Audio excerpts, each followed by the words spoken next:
This episode is presented in partnership with Airbnb. Baby, Memorial Day weekend is all about family, food, and kicking off summer. And with Airbnb, you can celebrate in one of the most loved homes in America. All right, y'all, let's dive in. I loved my conversation with entertainer, content queen, and all-around diva, Saweetie. So today, we gonna throw it back, okay? We got everything from MySpace and mood boards to reprogramming your mind when it comes to self-criticism. I was living for all the self-awareness that she brought to the table. You know I appreciate a woman that knows what she wants, and Saweetie is that girl. Let's get into it, y'all. Where are y'all at in your life? Now that's T-Boo. When people who aren't in the room that really know you, it's just like, man, just say the word. Like, and I'm just like, it's making me cringe. So how do you decide, like, okay, you know what?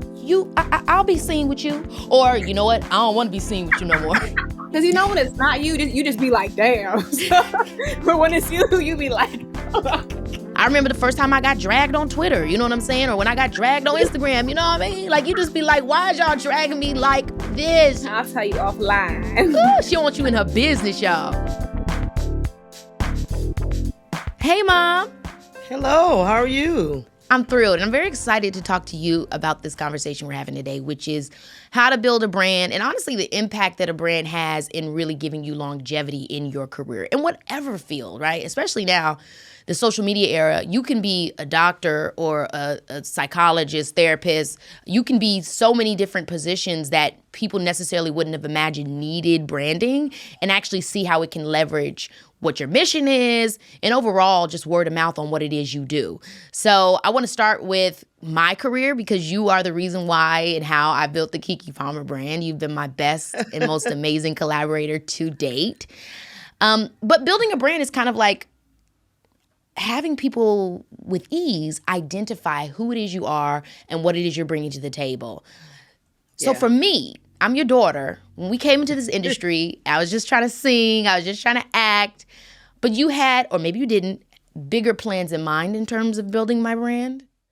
You know what? That's funny. I did not. I just wanted you to go to college. I had a girlfriend that was a school teacher, and she was telling me how her son had done all these commercials, and her daughter had done all these commercials, and she was going to college. She was like, my daughter's going to college. So anyway, but it's funny that you talk about brand, because do you remember when we made the decision for you to be Keke Palmer?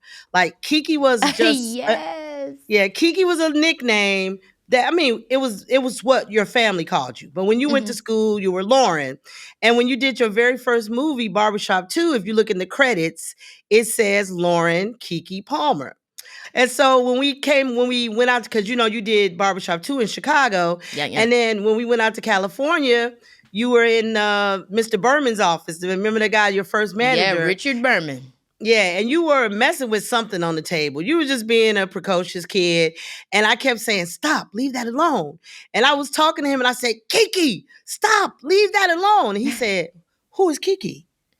I said, oh, that's Lauren. He said, no, Keke. That's what she is. That's what she looks like. I was like, good, because that's what we call her anyway.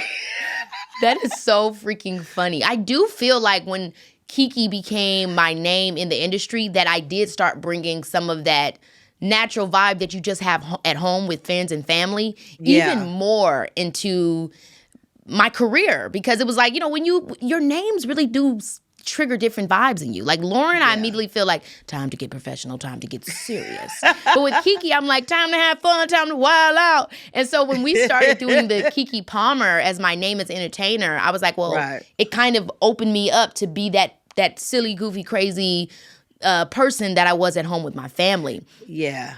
Yeah, you definitely have a Keke energy. When did you understand the concept of a brand? Because I remember we came into California, 2004, 2005. And I think this is pretty much, the internet was around, but it was really starting to kind of be a tool.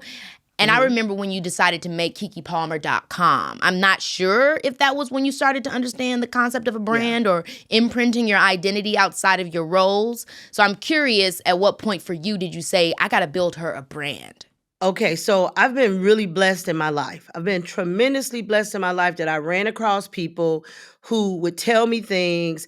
And I would like to, my mother would always say, don't pat your own self on the back. Let somebody Sure. else do that. But I will, in this case, pat myself on the back Period. because I actually listened to people when I didn't know something, I was humble. I didn't act like, oh, I know it. You don't got to tell me. When they would tell me things and I didn't understand, I would go read or research. And so when you did a movie called The Wool Cap with William H. Macy, I had a gentleman on set. His name was Alan Duke. And Alan Hey, came up to Ellen. me. Yes, Alan's awesome. And he came up to me and he said, your daughter is amazing. She's going to be really big one day. And I was like, thank you. Just the usual stuff. And he goes, does she have her own website? Like KikiPalmer.com? You better hurry up and get it, because if you don't get it, someone's going to snatch it up. And I didn't understand what he was talking about with snatch it up, because I'm like, Keke Palmer, no one has his name. What is he talking about? Snatch it up. And I really didn't understand what he was saying, but I was polite and I just kept it moving. Literally 2 years later, you were everywhere. People were talking about Akilah and the Bee. You were working, you were doing a Tyler Perry movie, and Alan called me and he said, hey, did you ever get the KikiPalmer.com? And I said, Alan, I didn't even know what you were talking about. I'm so sorry. I said, I tried to get it, but it was taken. So now I understand what you mean when you said, get it before someone takes it. And he says, I know who owns it. And I said, who? He says, I do. I knew you didn't understand me, but you were such a nice lady that I went on and purchased it 2 years ago. And now I'm turning it over to you free of charge. Wow.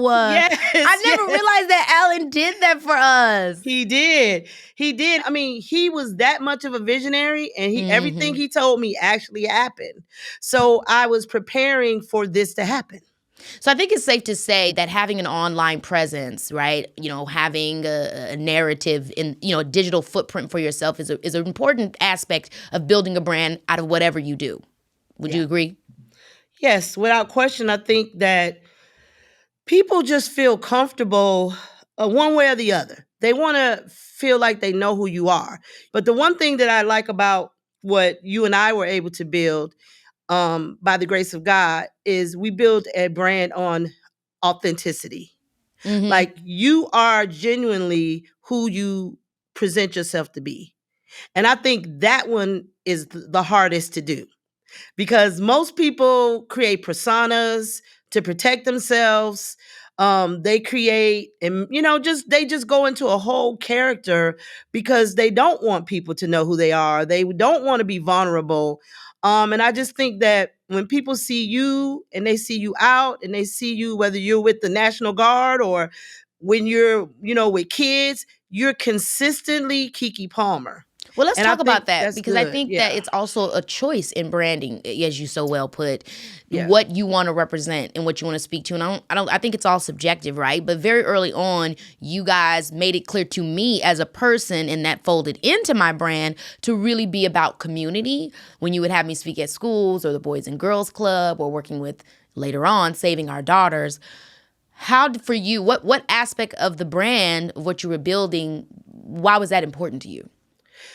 Well, having had been a teacher, I had been a high school teacher, and then we had always been very active in our community and our church. As you know, your father, would, cook and feed, go to the homeless shelter and all that kind of stuff.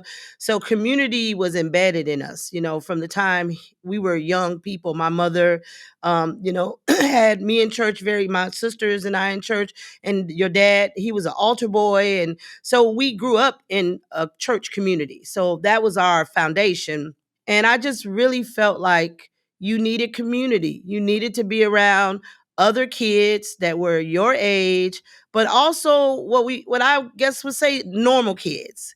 Kids that were going to school, going to public school, kids that were playing games, and just regular, in a regular environment, because most of the time your environment was Hollywood. I love what you're saying, because it also just hits on, again, what comes naturally to you. What is in your world that you want to bring to the forefront. It's no different of if you're a person that has always grew up on fashion and your family were artistic in that way. And, Absolutely. if that is a part of who you are, folding that into your brand, that might mean going to Fashion Week. That might mean, collabing with a fashion designer or supporting an up-and-coming fashion designer. And me coming from the background I come from of being community-driven and service-driven, it again is folding into who you are, what's important to you, and figuring out how to also be front-facing with that and representing that. And I really am grateful for it because in my generation, I just love being able to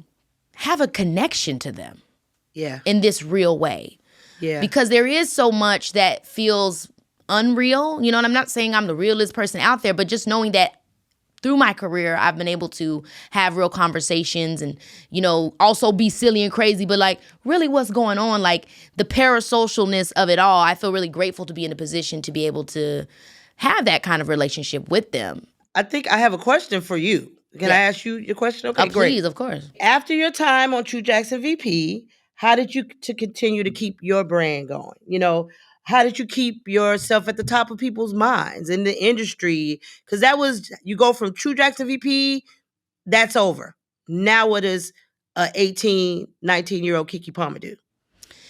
Well, it's so funny because it's kind of twofold. It's like I did a little bit of the first two, which was fold into my digital footprint a little bit more, like go to my social media and realizing that was a way that I could outreach to my audience and see what they wanted from me.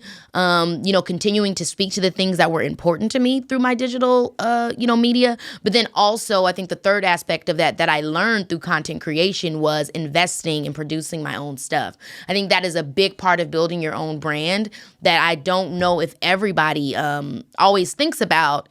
There's kind of this thing with entertainment where it's like you got to wait for somebody to choose you or pick you. And why aren't they choosing me or picking me? Especially when you are someone that feels like, okay, in society, maybe I am not the one they would push. It's even more on you to actually push yourself. When I was having a problem with traditional acting and we went to the hosting, that created a whole nother avenue for me. So when it came to roles, I didn't have to take a role I didn't really want to take because, I got my hosting to fall back on. For a few years where nobody was offering me a movie, I was on Good Morning America hosting The Third Hour with Michael Strahan and Sarah. And then when I started doing movies again and I wanted to go back into the schools and continue to talk, and, there's always somewhere else that I could go. And I always talk about that with hustle culture and brand building because I think there's a negative connotation. Absolutely. Let's talk about, definitely. Let's talk about Good Morning America because I know when that job offer came, there was a lot of people who saying, what in the hell is she doing? Yeah. Why is she doing a talk show? What's going on here? Yeah. You and you and I know why you did it, and it worked out well. But tell me about how you felt about that. Like how some people thought that you were taking yourself out of being a serious actress by taking that job. Well, I personally don't believe that there is no world where you can't be everything that you want to be. That's how I was raised. That's how y'all raised me. Like, you guys raised me with the concept of vaudeville, right? Everybody in vaudeville did everything. You think about Sammy Davis Jr., Mickey Rooney, Judy Garland, all those kinds of Josephine Baker. She was sexy and kooky. Like there is Lola Falana. You had to do everything. It was actually kind of crazy if you did only one thing. So that's number one for me is I come from like the old theater esque concept of entertaining where you should do it all. And then on the other side of that, again, I think I was, taught the business early on, whether it had been from my family or it had been from my attorney, Ken Hertz. He's been great for us and just different people I've learned and I've listened. And I thought to myself, well, the truth of the matter is I need more capital, right? I need more money to be able to invest in the ideas that I want. So number one, this is a good job. If we're putting it plainly, this is a good, consistent job that will allow me to get the income that I need to be able to spread out amongst all the other things that I want to do from a solely passionate place.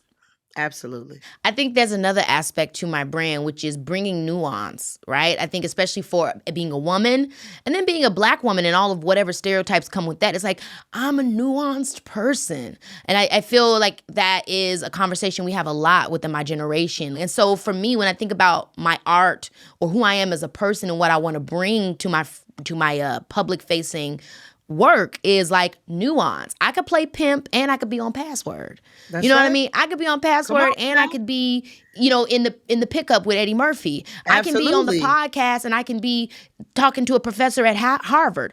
Why can't you be all? I can have a long tattoo on the side of my body and pray in And do church a Hello Fresh commercial. and do a There you Hello go. Fresh commercial. So I think for me, that's also like a big part of what I like to do with art is say, hey guys, people are diverse, Yeah. and that's so representative, again, like I said, of the millennial generation. And I think, you know, with what we bring to the forefront, I think there's obviously still more things that the Gen Z is going to take over and continue to expound upon. But understanding that people are multi-hyphenate, that everybody is dynamic and Right. allowing space for that. Right. Absolutely. Any more questions for me that you have before I let you go and get into the convo with Saweetie?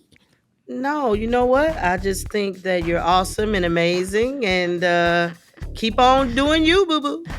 You crazy, girl. Memorial Day is right around the corner, and there is nothing more special than gathering with the whole family together to honor this important holiday. And baby, I found the perfect way to celebrate. Booking an incredible Airbnb by a lake and throwing something on the grill. So, y'all remember my winter ski chalet up in Big Bear? But the gag is, this spot is a year-round paradise. I mean, you're waking up to gorgeous lakeside views, breathing in crisp mountain air, all while the smell of barbecue floats up from the deck. That's the kind of magic I'm talking about.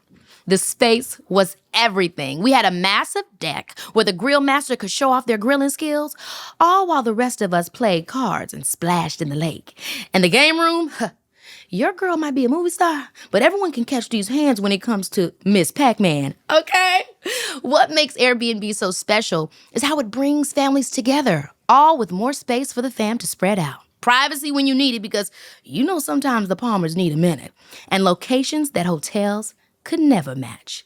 The Memorial Day that's coming up is time to create the precious family memories and moments in a space that feels like home. Whether it's a lakeside retreat like my Big Bear spot or any of Airbnb's most loved homes, these are the places where memories are made. Baby, this is Kiki. I'm losing my mind over our guest today, okay? A 2-time Grammy nominee, the founder of a nonprofit, the queen of content and marketing, and all around just an amazing woman. No one, including me, can get enough of her. Of course, I'm talking to Saweetie. Welcome to the show, girl. Oh, hey, Kiki. Thank you, girl. Okay, so I want to go back to the beginning because I met you 2016, 2017. We had mutual friends. And this was around the time that, well, first of all, let me say this. I think you're amazing at your marketing, and I watched it build over time. So I want to go back to the beginning of where you were when you decided to actually start taking rap seriously. I think when you met me, I was already taking rap seriously. I just didn't have the resources to, pursue it correctly. But for those who don't know, me and Kiki met lit at a party. I was in college. She was already the amazing Keke Palmer. And she's just always been like a really dope girl who supported me. So shout out to you, Kiki. Oh my gosh, I love you so much. Well, yeah, because I seen you. I remember we met, and then I went to your Instagram page, and I saw you was rapping in your car, and I was like, girl, what are you doing with this? Like, I loved your flow, your vibe. I loved your image, and just okay, this is a cute chick. She giving you some rhymes real quick. It's very effortless and laid back. And I know you just said you were trying to get your coins together, but what was the kind of first step of you making it a real career for you, aside from putting the content out? Honestly, rapping in my car, I feel like social media and content has created a lucrative business. Back then we were all just immersing ourselves into like Instagram, Twitter, but because those videos went viral, I was actually able to, create a case for myself. Like, hey, I'm an artist. I'm just starting out. I may not have the resources, but y'all gonna hear me. So I feel like even before social media was what it is today, I was already I was already utilizing it as my resource. So I think that was just like my stepping stone into the business. Okay, now I know you said in an interview before you see yourself more as a brand than just a rapper. What does that mean? What does being a rapper to you mean? And then what is a brand to you? I feel like as a rapper, as an artist, that's specifically music. And what I've built over these past couple of years, I think I became a multifaceted business beyond Hmm. artistry, and I think that's what makes me a brand. A brand is Icy Girl. A brand is the Snowflake. A brand is, I Pretty know girl that's music.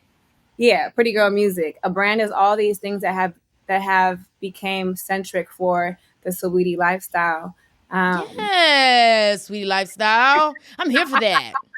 Yeah. it's me, it's just a multifaceted image, and that's what I fortunately have become. So I'm really thankful for that, and I am very grateful for the fans who have stuck with me along the way. I want to talk to you a little bit about your grandma real quick because I like something that I heard you said about her that she kind of told you to always have 7 different sources of income. Like she Mhm. was an entrepreneur herself. So, how did your lessons from your grandmother kind of help you figure out how to manage this so you could support your career? Well, when she told me that, I automatically was like, how am I gonna get this money? And when she told me that, I was like in middle school, so I started doing like bake sales, and I was like, Come so on. yeah, I've always been about that money. Okay. um, but then after that, another life lesson, I learned that yes, I want 7 streams of income, but what's going to be the platform for that? The platform was music. So I had to put all my time and my energy into music. And from there, I was able to tap into these other ventures that I was interested in, like content, like makeup, like Hmm. beauty, like fashion, like all these other things that I've always had an interest in, but you have to put your focus somewhere and then build Yeah. off that. I think that is important. Also, a key piece you said is like, because people always say, what is it, jack of all trades, master of none. And I kind of resent that statement because it's this idea that you only can do one thing. But the truth in what it is you just said is you need a bouncing board to be able to be important and seen in another area. So if I got something off the ground real quick, even if it's just real quick, now I can leverage that. So I think that's a great point. And Um, you, all people should know that because you started in acting. You're great yeah, at music. You're now thank starting you. this thing with the podcast that has grown out to be this beautiful thing. You now get into all these other things, and we've seen Kiki from Aquila and the Bee. So I've always been a fan. So it's just nice to see another woman doing that as well. Yeah, it definitely does feel good. And I think that's why I always had such an affinity for you, even just from seeing the music, but then like realizing, no, this girl is for real. Cause you never know if people are for real. And I know a lot of people say, oh, first of all, I like when you explained it on one of these interviews where people were trying to make, asking you about pretty girl music. And you're like, no, pretty girl music is, if you feel pretty and you not a hater, that's what it is. And I love when you said that because it's like, don't push your stuff on me. This is what I'm actually saying. But I want Mhm. to zero in on it because how do you feel? I feel I have my own stuff that people box me into when they try to make it seem like you're just supposed to be pretty. Like they don't want, you know what I mean? Don't do this, don't do that. We don't want to hear that. We don't want to do this. How do you manage dealing with that? Because you are beautiful, but it's like, that's not all I am.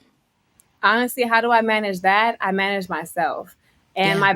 my best way to respond to those type of people is through winning. It's through my music. It's through my brand deals. It's through persevering. And I love me a good quote. I read one yesterday, and it said, "The people who are not where you are will always say more than the people who have gone past you." So it's just like, yes, Ooh. me and you may get that those constructive criticism or those comments, but it's just like when you see the person who's giving it to you, where are y'all at in your life? Now that's T-Boo. For real. Because when I see the girls who are winning, those are the girls when they see me and they're out, they're like, keep going, like you got it.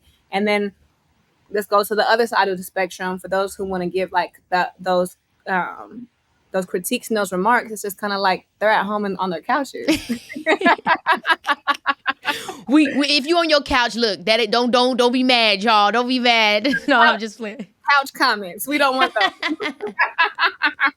Now, when it comes to your music story, right? Like a big part of branding is your brand evolves every step, and also with our social media era, Mhm. we also have to deal with people being in our personal life and how that affects branding. I've dealt with that myself, like just people thinking they don't know everything, and you got to just like, okay, I want you to focus on what I want you to focus on. Like this is Right. my career, this is my what I do, this is my craft. So when it comes to you, when you think about originally Icy Girl, what was the story you were telling then, and how has that story changed? Both musically and brand wise.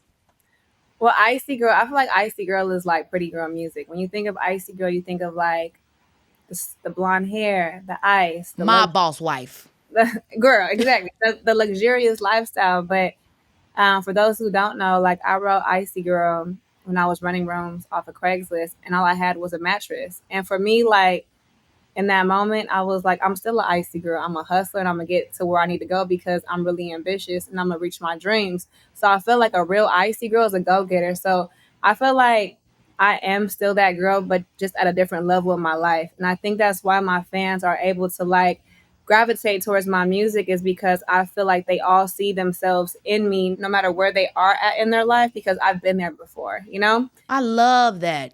My purpose is, yes, I love being fabulous, but my ultimate purpose is to inspire because I know what it feels like to be that girl who just wants to be heard, who just wants to make this next, this next payment of rent, who wants to just, live out this dream that you have in your head that sometimes only you can see.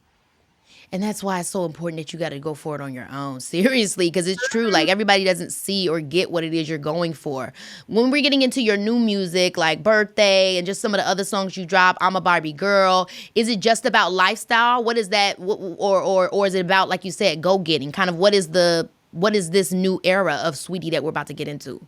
I feel like I set the premise with this freestyle that I dropped last Monday. Love that. You know, I reposted that. Thank you. Oh, that's it. Mm-hmm. But I feel like Immortal Freestyle, I feel like that's the premise of where I'm at in my career. I mean, I feel like you've even been here before, but it's just like Immortal to me is just getting up over and over again, no matter how many times you get knocked down. And I feel like men or women, if you're in the industry, you know that feeling really well because although we are blessed to like live out these 1%, 2%, 3% dreams, whatever that data might be for whoever's able to live in our positions, it's just like it's tough being in the industry. So It is. for me, it's just like, yeah, I took my little break. I was low key, but now I'm back because I'm a bad bitch and you can't kill me. Yeah, and breaks are good because in those breaks you kind of like are quiet enough to hear and feel and experience life. Because as an artist, you do got to experience. As a creator, you have to experience so you know what you want to talk about. So that's important. Absolutely. So how much of your true self do you put into? I mean, obviously, I know your name is Saweetie. I know your name is also Diamante. Like, your name is Saweetie Diamante? No, so my MySpace name was Saweetie. And like, I was really popping on MySpace. Like, I had all the codes. I know that's right. Girl, I was like, I didn't even realize it was coding, but I had a really dope MySpace. I would accept everybody as my friend. So I became like known as Saweetie in high school through my MySpace. So people would meet me at a party or at a gas station or at the McDonald's and be like, hey, are you Saweetie from MySpace? So that's how the name just organically stuck to me. So how much of, because it sounds like you was even low-key branded back then, having your page and having like a public-facing persona. Oh, absolutely. Like I had the photo bucket. I had MySpace. I had Tumblr. Like a Tumblr girl. Mm-hmm. Yeah, so to me, branding has always been second nature, and I'm really grateful that branding has took off to what it is because for me, like that's just what I love to do as a little girl. I've always been a mood boarder. Like you love to curate. I love to curate, absolutely. So how much of how much do we actually know Diamante? Like I know you're from the Bay, you know, obviously I do feel you from knowing you, but I actually know you. So in your work, how much do you decide to give us and pull back? Because that's also a push and pull in our industry. Like, do I want to like expose myself or, you know what I mean? I want to be authentic, but I also want to keep enough for me at home. How do you balance that? I feel like with each moment or with each song or with each interview that I do, I decide how much I decide to share. But I've always just been like a super private person. Like my parents were super private. They've always been like low key people. So I think that's where I get it from. So I like pick and choose what I share. So how do you decide to share? Because I know for me growing up, my mom used to always be like, your career is your own. Don't share your career with anybody else. And it was always geared towards like relationships. So I always was very, ooh, do I be public? Do I not be public? Like, I don't know, like, but I'm also happy. And I've had my own ups and downs with that whole public facing relationship thing. So how do you decide like, okay, you know what? I'll be seen with you. Or, you know what? I don't want to be seen with you no more. You know what I mean? Because once that person gets the chance to be like in your presence or a part of what you're doing, if they do something crazy or if shit go left, then you got to deal with what they done did. Honestly, I'm at a moment where it's just like if I get caught, I get caught. We can go from there. Oops, Oh whoops, yeah, there it is. yeah. Oops, man, girl. Up until It's then, it's true. like, I know exactly, but I will say that I feel like you've, like you did, like when you just did like shh, I feel like you've handled it so much so well, because that's literally what it gets to a point where it's like I'm just quiet because I'm at my limit of what I think is deserved here, and like make do with what you want and think what you're gonna think, because I'm not about to try to control what you think. yeah. How has it been for you navigating the business? Like, what has kind of been, and I don't even want to say as a woman, but as a woman and just as an artist and a creator in general, what have you learned trying to navigate this business stuff? I think it's been very difficult. For all the artists listening, you are only as strong as the people around you, and I Mm-hmm. think that I've learned that through trial and error. Um, but this industry, man, like I was raised differently, so Yeah. I was super green when I came in. I'm just thinking like if someone's nice and they cool. No, that's not always the case. Sometimes people have like ulterior motives. And I think the best thing that I've done for myself is always to just be thorough with each relationship that I have. Know the intention, know the reasoning of why you're dealing with certain people, but it's honestly been like a lot of trial and error. And if I was like just sharing what I would like to share on social media, because I'd be like, y'all don't know what I'd be like be happening like Click, behind the click, closed clackety, doors, clack. right? But I choose not to. But I think it's just a lot of trial and error, and I think that I wish that as artists, as and actors and actors, they're artists too in their own right. I just wish that people actually like took our careers more serious and Yeah. um, protected us more. Because I Mm, feel like there's mm, a lack of protection when it comes to artists. It's like we're these like exotic animals that everyone loves, and then once they get us, it's like let's try to tame them, let's try to make them this. No, mm, you wanted us because of who we were, and mm. they take us, they try to control us, they want to manipulate, they want to do things for themselves, and it's just not fair because like all we want to do is create art, but it's Yeah. unfortunate that we have to like to be very aware because we never know who's around us. I think it's really important what you just said, because it can totally feel like that, and then you don't really have the space because people assume that you're rich, and even if you are rich, it's like at that point you don't have a right to feelings. Which everybody, I really do want to be clear that everybody in the industry don't have money like that, and even if they do got a little bit, they got a business that they have to like afford to keep up, and I mean, it's just like the Girl, overhead. even what Taraji said, like Mm-hmm. with all like the markdowns, and it's just like the people who be close to us and the people who feel like they may know us, they just be thinking, oh, you're rich, you're okay. No, I have teams that I have to take care of. So I really love that interview that she did because it truly broke down all the knockdowns that we have and what we truly take home. And hopefully humanize the reality that we are all dealing with corporate struggle in every industry. Like our issues may Absolutely. not be the same, but corporations are going to corporate, whether they are in the Hollywood world or they're in the factory world. Like every industry across the board in America is dealing with being underpaid, undercut, and having to maintain something. And so I also love the aspect of what you said of that is like, we just want to create. So there's that aspect where it's like, oh my gosh, I love my fans, this parasocial relationship. I appreciate this. I love this. But because it's parasocial, you really don't know me. So I had to learn how to not take it personal, even though sometimes, it will hurt your feeling. I've been doing it for 20 years. And I remember the first time I got dragged on Twitter, you know what I'm saying? Or when I got dragged on Instagram, you know what I mean? Like you just be like, why is y'all dragging me like this? Y'all done hooked me up to the back of this truck and y'all are going 100 miles per hour. Damn. But then you just sit back and say, you know what? They love my work. They don't know me, and I guess the motherfuckers hated that last project. You know what has helped me like in those dealings? I'm like, okay, you're dragging the the persona of me. Mm, It's not me, because if you know me, you wouldn't be dragging me. So it's just like how I've dealt with that. It's just kind of like, okay, Saweetie, you have a public image. The public image of you is being dragged right now, but don't take it personal because you're still like Diamante and all these other like, I have other existences. So how I've dealt with that with any time things may not go how I want to, especially with the internet, I'd be like, oh damn, like, cause when it's not you, you just be like, damn. So, but when it's you, you be like, Hold up. Let up off me real quick. Let up off me real quick. you on the back of that truck hitting all the speed bumps. It's bad, man. It is. No, But it's bad, especially in trolling culture, because sometimes people will just join because they enjoy trolling. So, just I hope that that as public figures we're able to detach from that public image, because yeah, if you yeah. don't, it can really take a toll on your mental health.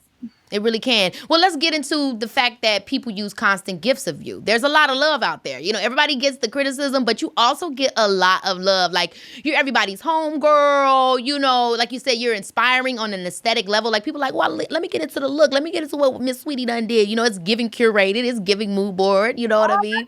Thank So you. how does that feel when the love comes in? Obviously, I know it's like you don't want it to take you up too high, but it must feel good to see that people are responding to what you put so much work into creating. I feel like as long as I can inspire and as long as I can give you something and we're able to create like a positive moment, like I love that for me or for anybody else. For me, like my creativity is my therapy. So anytime someone else feels good about it, it always touches my heart because it's coming from, like the inner child of myself. I love that. What is your unique approach to branding and marketing? Because I've even been in the studio with you and you've looked like Saweetie. Does that make sense? Like, there's not anywhere where I've seen you and you didn't look like the role of being Saweetie. So how how is it like you sit down and you're like, okay, I love a little bit of this and I love a little bit of that, or I want to be like, what is the makeup that you have created as to what your brand that you follow? I honestly do what makes me happy. And anytime I try to be too strategic with something, that's when I feel like it's not me. Because I feel like when you're authentically you, it's second nature. And when it's something that's not necessarily that, is not, may not be your most authentic self, that's when more thinking goes into it. Is there something that comes into your mind where it's like, oh, you know what, that was this when I did this project, that really wasn't me, or I would have did that differently now, like something from in hindsight? Yes, there was a record that came out. It was called the You So record. It was with Kid Ink and Lil Wayne. And I Okay. remember when the song came to me, it was super like it was more freaky than usual. Right. And I wanted to like, but for me, I always love a challenge. So I was like, okay, how do I do like a dope spin on this to where it's like I'm still me, but I'm able to tap into this world.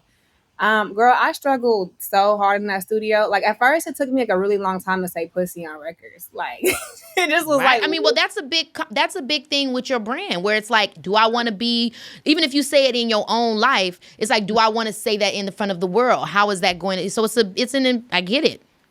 no, but it took me a really long time to like say pussy on music. And Even right now, I'm spooked.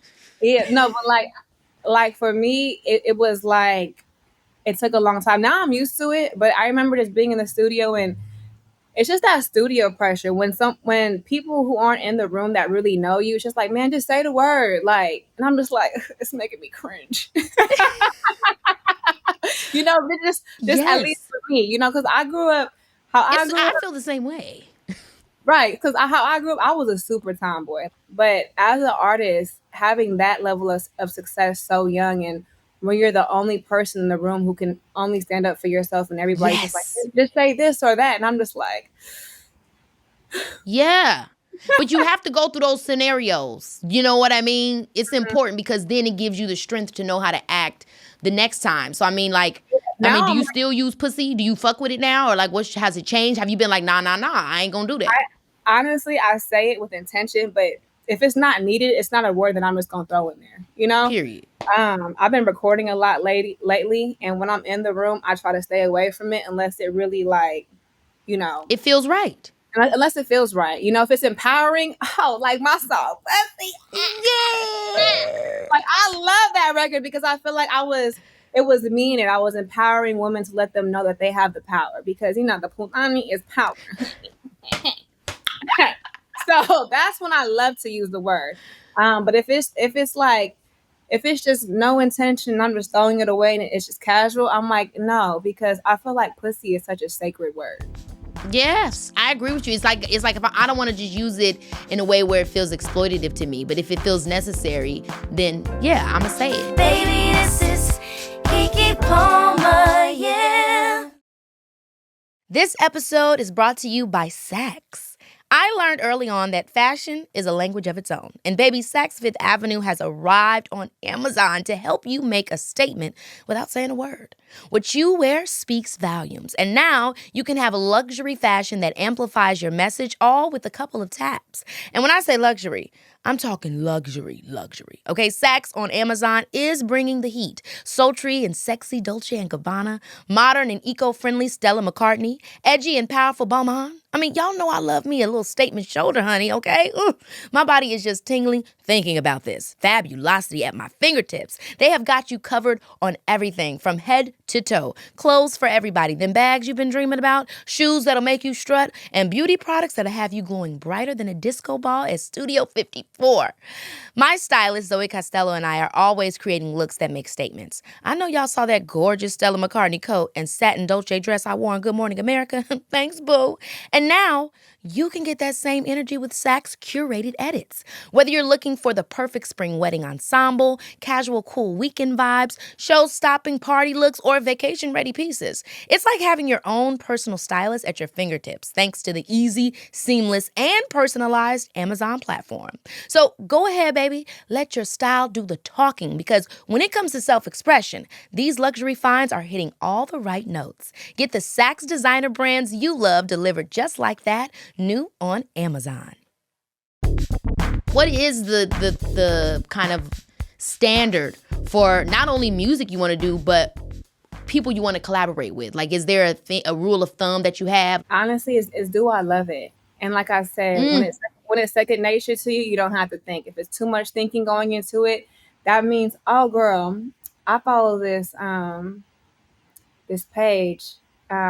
It's vintage icons, and there was this wonderful woman. I forgot what her name is, and she talks about the difference between the heart and the mind. She goes, the heart always knows. It's the mind that talks us out of situation, or it's the mind that kind of like tells the heart, okay, you may not like it, but let me start thinking about it. Let me persuade you out of what your initial thought is. So I try to listen to my heart as much as possible now, because my mind, especially in this industry, I'm second guessing myself. I'm like, well, you know what? It's not that bad. No, girl. If it was a no from the get-go, it's a no now. So I try to listen to my heart as much as possible now. Yeah, I love what you said with that because I think it becomes quite difficult to, again, people are trying to build brands, trying to figure out how to be able to get big collaborations. They want to do what's right. They want to put themselves in the best position. But if you really are authentic in terms of how you feel, what's comfortable for you, what's true to your heart, then it will actually lead you to the better opportunities for you. Absolutely. Are you critical of yourself? I know that's a silly question because I'm sure you are. You're an artist, but what are the kinds of things that you have to fight against in your mind when it comes to being critical of yourself? Well, I'm a Cancer. Ooh, girl. What's your rising and what's your moon? I'll tell you offline. She don't want you in her business, y'all. Astrologists, and once they find out the big three, they be trying to feel like they know you and all that. I honestly have been, I think since last summer, I've been proactively reprogramming my mind because I think so negatively about myself. And I think that I only started to do that once I became a public figure, because there was a time where I got dragged online so much, and that's all I was reading. And when you learn about the subconscious mind, like what you allow to enter into your mind gets programmed. So honestly, I'm doing a lot of deprogramming right now. That's me too. I've been through some traumatizing stuff publicly and privately, so I feel like everybody in the world has to some degree, but maybe not on the public scale that, an entertainer could experience. But what I will say is what I've learned for my own self is like traumatic stuff is a part of life. And it's actually like, I don't want to say it's necessary, but like on a soul level, we chose our experience to a certain degree. And the questions that I've pushed myself to ask myself is Instead of saying, why did this happen to me? I say, why did this happen for me? What am I supposed to learn? Because if I wanted to go through this on a spiritual soul level, if I wanted my Sims character to experience X, Y, and Z, what am I supposed to take from it? Because if I don't take nothing from it, then I'm not doing my job. It's not I didn't do my job because I went through it. It's I didn't learn something from it. And if I don't, then that means I'm not doing my job. So And there's a act. I love following like my little random pages that be having the quotes and like the little me too, the little memes and clips. stuff. But there's a I think it was the butler of Batman. Can you know his name? I feel so bad because he's so iconic. So Alfred. You talking about Alfred. Alfred, yeah. He was doing an interview and I forgot the analogy that he used, but he basically gave this dope story. I forgot what it was, but he was like, use problems, use traumatic experiences. Like, what is the opportunity in that? What's the positivity? So for me, I'd be excited now. I'd be like, okay, this feels bad, but how do I make it a positive moment? So for me, it's like, I now look at challenges as obstacles. I get excited for them because I know I'm going to turn it into something better. Yes, I feel you. It's reprogramming, It's that reprogramming because honestly, it's a narrative. If I have to have if I have my inner monologue, I'm gonna let my inner monologue be on that Jordan Sparks. And for step at a time, it's no need to rush. You know what I mean? Like I want my shit to be positive no matter what I'm going through. Okay, well, give me a day in the life of Saweetie because I feel like your life is quite fabulous. You probably gonna try to downplay it, but like, what is a day in the life of Saweetie? Like, does she wake up? Are you turning your music on? Are you going to the studio? Or are you laying back? I love loud music. I love loud music and coffee in the morning. I love that. That's like my go-to. Come on, stimulant. I love Afro beats or I love like 90s reggaeton. Like those are my I love the accent that went with it. Reggaeton. Yeah, so those are my two starters. We go into the islands in the morning and we drink. Yes. I love to work out. Ooh, girl. Have you tried Pilates? Girl, I love Pilates, but I like it mostly with the machines. I don't like when we're on the ground. Oh, yeah. I tried machine Pilates. Ooh, girl. It's like, very severe. My stomach looked good the next day. I said, I'm coming here every day. So try Pilates. We getting ready for the summer body for everybody who's listening. What else? Meetings. I prefer studio time during the day because minimum I'm in the studio 6 to 8 hours. So Woo. I don't like going at night because I'm gonna be there until like the morning time. Literally. I love Pinterest. Oh my gosh, I live for it. You really are a mood board girl. Yeah, I love Pinterest. I like binge watching shows. Like, what show you watching right now? I just binge watched Griselda and Black Cake. Ooh, I gotta watch those. So wait, Griselda I've heard of, but what's Black Cake? It's basically about how the mother, she was an immigrant and she came to the States. And before she passes away and she basically uncovers her whole life through this recording for her kids. And it made me like, it humanized my mother. And I hope that in the most respectful way. Because, sometimes when I look at my mom, I don't want to generalize and say how everybody looks at their mom. I only see her as like mom, not realizing that she went through all these things to become the woman she is today. Yeah. And I feel like, especially with immigrant parents, they hide a lot of things. They hide a lot of their trauma. And, but through those experiences, when they share it, it helps, us as kids, like learn about them as humans, and it takes away that title. So I really appreciated Black Cake. It really made me look at my mom in a different way. That's very, very amazing. I got to check that out. No, you definitely do. And my mom, like, she a tiger mom, Yeah. And a lot of tough love. But I realized that she was loving me. She was teaching me through her teaching style because of her trauma, and it just made me just have a lot of empathy towards my mom. It's so true, man, isn't it? Absolutely. And then even like through talking to my mom about different like love styles, there's like anxious attachment, avoidant attachment, too. And there's healthy attachment. And I had to learn about myself. I ain't gonna tell you what I am. I'll tell you what I am after this. Okay, I'll tell you too. Mine is like, I feel like I'm just gonna say it here. Y'all can edit mine's out, but she could still respond to it right now. But mine's is fearful avoidant. Could you Okay. believe? So It's like you're I want to be close, but I don't really want to be close. But I want to be close, but like back up for real.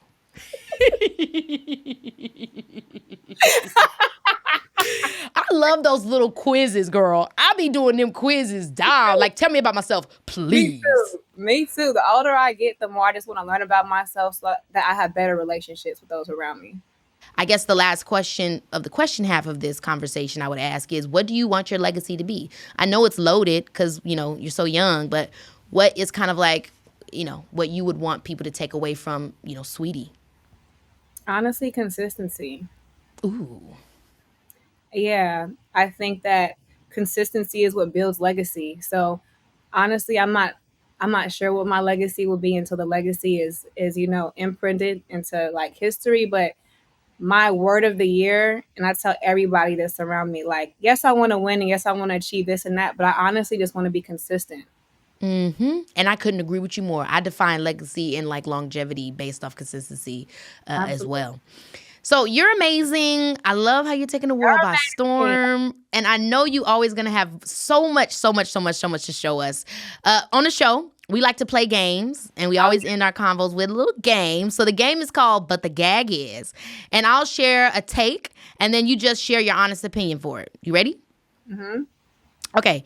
Sampling other songs means maybe you're not an original artist, but the gag is? You are. Period.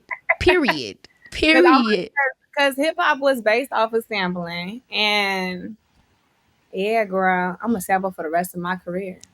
And I also think it's like, again, it's telling a story. Like when we were talking about the Icy Girl, Icy World. Like, it's dope when you can put a flip on something that you feel, but you make it your own. And that's the original aspect of it. It's like, yo, we feel this vibe, but I'm going to take it to I'm taking it to rap. I'm going to take it my way. Okay. If you already know who you want to be as an artist, college is a waste of time. But the gag is? Honestly, it's not, because I feel like college, it made me a confident person. Like, Yeah. I can go in any room and just be comfortable, because USC is just like, girl, to be in those kind of rooms and sometimes being the only Black girl, you just like, oh no, I'm gonna make this work. And also, like, if your homegirl or your homeboy wants to be a rapper, like, for the friends around you, because like, I don't know about you, I like to work with people who like, oh, me too, who, like, I could vibe with, because I'm with them all the time. If your homegirl wants to be a rapper, learn how to lay a wig, learn how to do some makeup, because she's gonna need those kind of people around you. And I'm pretty sure you know this. You want to hire people who you love. Like, I want to put that money into someone's pocket who I know, who I actually know. So for those people who are listening, if your homeboy or homegirl is trying to be something, figure out a job that can like service that, so that you guys can always like stick together. You on that LeBron James. I'm on the LeBron James too. Me and all my friends is coming up, period. Okay? Pretty privilege is real, but the gag is? It's really not. I feel like, because like the pretty privilege thing got kind of reversed, I'd be feeling like people be like, oh, I'm gonna be mean to her because everybody's probably nice to her, or I'm gonna treat her like this, or she can feel like this. And I just honestly, because my emotional intelligence is so up, I'd be like, okay, you got it. Yeah, I do think that people try to do this whole humble you thing. Like, not you particularly, but just like anybody. Like, if they feel like somebody think they cute, like, oh, you think you cute, like, let me humble you real quick. And it's like, don't be a hater in disguise. It's so apparent what you're doing right now. Female rappers are forced to compete against each other, but the gag is? Healthy competition is great. Iron sharpens iron. It's the all the extras that come with it. I love that there's other talented women out there, because when I see them, I'm like, I gotta do better. And I feel like it's always good when it's healthy. Girl, you ate that down. And honestly, for all like new artists, female artists, male artists, always fact check. Because there's been plenty of times where like I've heard that someone didn't like me. When I see them, I ask them, do we have a problem? In the most respectful way. And 10 times out of 10, it's like, no, I thought you had a problem. Oh, girl, we good. Like, I feel like the internet and other people create the beef. It's not really the female rappers or the artists. So it's just like, we all just got to ask them questions, because honestly, sometimes there's nothing even there. But if somebody meets you, there's no way that they wouldn't like you, even if they didn't like you before, because you are literally like a personality that's a character on the episode of The Parkers. Like, you literally are a Parkers episode character. Like, I love her. Like, you just like a sitcom person. Like, it just gives life. Okay, last one. Social media is crucial to success and fame nowadays. But the gag is? It is. Yeah, that is, I agree. It's definitely crucial to being able to sustain your business. I feel like with Generation Z and the upcoming generations, they're so online. And if those are your consumers, we have to adapt.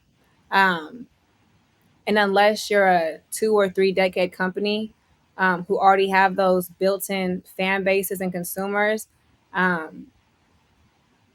you have to create and serve the people who are upcoming. And those are the younger generation. And the younger generation really enjoys the internet and social media. So I think that it's always important to adapt to the business climate. I couldn't agree with you more, and that's why you are my business girly, and I'm so happy to have had you on the show, hearing you talk, and also having a conversation, I think, around just so many of the things that I want people to know about you as somebody that personally knows you and has watched your evolution on a personal level. Like, I just, I'm excited for people to hear this conversation and really get into the mind of you. Oh, thank you, Kiki. And girl, I'm a fan since day one. You've always just been you. You on screen, off screen. Kiki is always a good time. Girl, we got to get up in the studio again. How we was having fun. I fell asleep on the couch. Oh my God. Y'all was giving me too much drinks. Y'all was giving me too much drinks. But I was. Remember, I woke up. I was like, good night, good night. We have fun in the studio. So much fun. Thank you again. Thank you to your team, and I know I'll see you around. Yeah, I'm gonna see you soon, girl. Thank you, guys. Okay, I'm honestly leaving this conversation feeling inspired and impressed. I feel like I can relate a lot to what Saweetie said. It's one thing to succeed in your art, but it's a whole other ball game to become bigger than your craft and really become a brand in itself. One thing I know for sure is it's not something that just happens on its own. It's something that you got to put work into. All right, listeners, this was another good one, and I know there will be yet another good one next week. Until then, it's your girl. Baby, this is Kiki.